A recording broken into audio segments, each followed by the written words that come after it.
హైదరాబాద్లో వర్షం వస్తే ఇది పరిస్థితి. ఒక్కరికి కూడా తిరగడానికి, కనీసం బయటికి వెళ్ళడానికి కూడా వీలు లేని పరిస్థితి మనం చూస్తున్నాం. సో ఇది హైదరాబాద్ మహానగరం డెవలప్ చేసిన మనం అంటారు కదా లీడర్లు, ఇదే డెవలప్మెంట్ అన్నారు.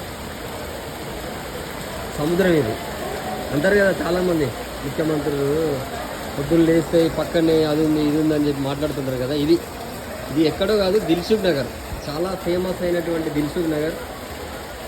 ఈ దిల్సుఖ్ నగర్లో ప్రజల పరిస్థితి తిప్పలు చూడని, మొత్తం బండ్లన్నీ మొత్తం మునిగిపోయినాయి, మొత్తం ఎక్కడెక్కడ ప్యాక్ అయిపోయినాయి. దాదాపు పాండబజుడు సగానికి సగం మునిగిపోయింది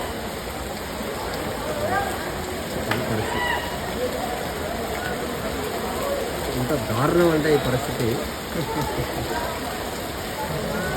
ఇది మామూలు హైదరాబాద్, ఇది డెవలప్మెంట్ అంటే ఇది.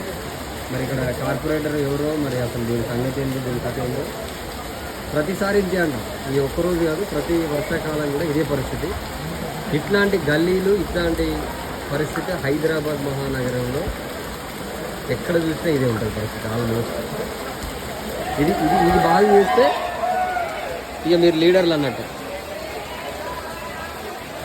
పరిస్థితి. ఇది చూడండి, ఇళ్ళ కాడ నిలబడి ఎప్పుడు వాటర్ పోతాయా, ఎప్పుడు ఇళ్ళకి పోవాలన్నా, బయటికి పోవాలన్నా అని దిక్కు అని చెప్తున్నటువంటి పరిస్థితి ప్రజలు. సో ఇప్పుడు వచ్చి హాస్టల్స్లో ఉన్న బండ్లు ఆల్మోస్ట్ బండ్లన్నీ మునిగిపోయినాయి.